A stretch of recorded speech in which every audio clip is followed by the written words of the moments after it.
नमस्कार, मी डॉक्टर प्रसिद्धी आणि तुमचं सर्वांचं सर्वप्रथम तर खूप खूप स्वागत आपल्या आयुर्वेदिक नॅचरल्स या चॅनलवर। तर हा आपला इंट्रोडक्टरी आणि पहिला व्हिडिओ आहे आणि हा व्हिडिओ का बनवावा, मुळात यूट्यूब चालू का करावं याचं मोटिवेशन देणारी एक छोटी स्टोरी मी तुम्हाला सांगते। तर मी एक आयुर्वेद स्टुडंट आहे आणि अजूनही मी आयुर्वेदा शिकते आहे। माझं BMS कंप्लीट झालेलं आहे, पण मी प्रॅक्टिस देखील करते आहे आणि UG करत असताना किंवा प्रॅक्टिस करत असताना सुद्धा एक गोष्ट मला प्रकर्षाने जाणवली, ती म्हणजे अशी की लोकांना असं वाटतं की आयुर्वेदा हे एक सुडो सायन्स आहे। आयुर्वेदा म्हणजे घरेलू नुसके किंवा काहीतरी हळद घ्या, काहीतरी दालचिनी घ्या, घरात काहीतरी करा, जडीबुटी वापरा काहीतरी म्हणजे आयुर्वेदा।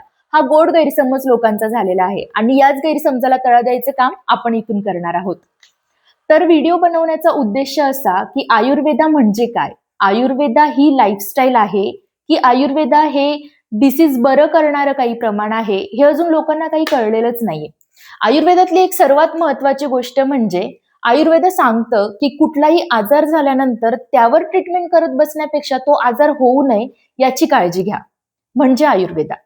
तर आपल्या व्हिडिओमध्ये आपल्या चॅनलवर आपण हेच शिकणार आहोत आणि हेच समजून घेणार आहोत की नेमकं आयुर्वेदा म्हणजे काय, आयुर्वेदामध्ये कुठल्या गोष्टी सांगितल्यात ज्या आपल्या दैनंदिन जीवनात वापरण्यायोग्य आहेत किंवा आयुर्वेदातल्या कुठल्या अशा नियमांचा आपण अवलंब करून निरोगी आयुष्य प्राप्त करू शकतो, काय खावं काय खाऊ नये, कुठल्या ऋतूत कसं वागावं हे सांगतं आयुर्वेदा। सकाळी उठल्यापासून तर रात्री झोपेपर्यंत, इव्हन आपली जी झोप आहे ती किती वेळाची असावी, कशी असावी याचं ज्ञान देतं ते आयुर्वेदा।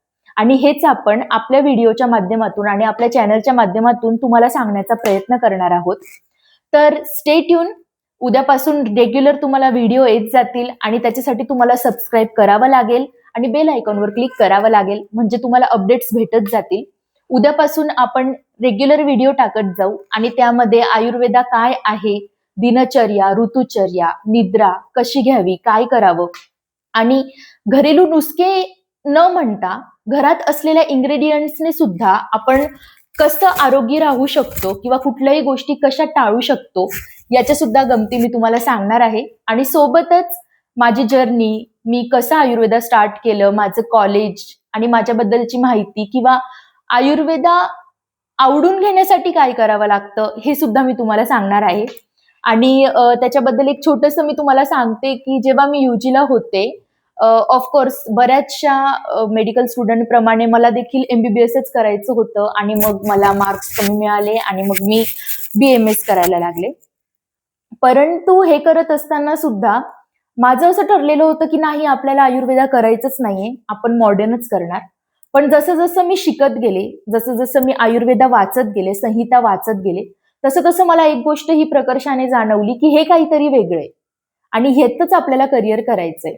तर ही एक छोटी स्टोरी आहे, पण ते मला कसं जाणवलं आणि कसं मी त्यावर ओव्हरकम केलं, कारण की माझ्याकडे आयुर्वेदाचा कुठलाही बेस नव्हता, पण तरी सुद्धा मी कसं त्यातून पुढे गेले हे सुद्धा मी तुम्हाला आपल्या चॅनलवर सांगेल। आणि माझा उद्देश एवढाच आहे की जनसामान्य लोकांपर्यंत सुद्धा आयुर्वेदा पोहोचावं, ज्या लोकांना काही माहित नाहीये किंवा कुठल्या गोष्टी कळत नाही त्यांना देखील या गोष्टी कळाव्या।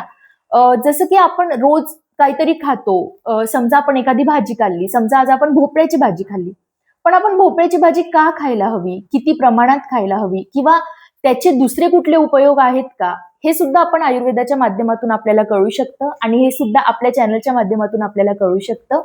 सो नक्की तुम्ही सबस्क्राईब करा आणि आपल्या चॅनलला फॉलो करा। उद्यापासून तुम्हाला रेग्युलर व्हिडिओ येत राहतील। आणि आता मला माहित आहे की तुम्ही रूममध्ये पडल्या पडल्या मोबाईल बघत आहात आणि तुम्ही खूप वेळापासून पाणी पिलेलं नाहीये। So drink water, stay hydrated, bye bye, भेटूया पुढच्या व्हिडिओमध्ये।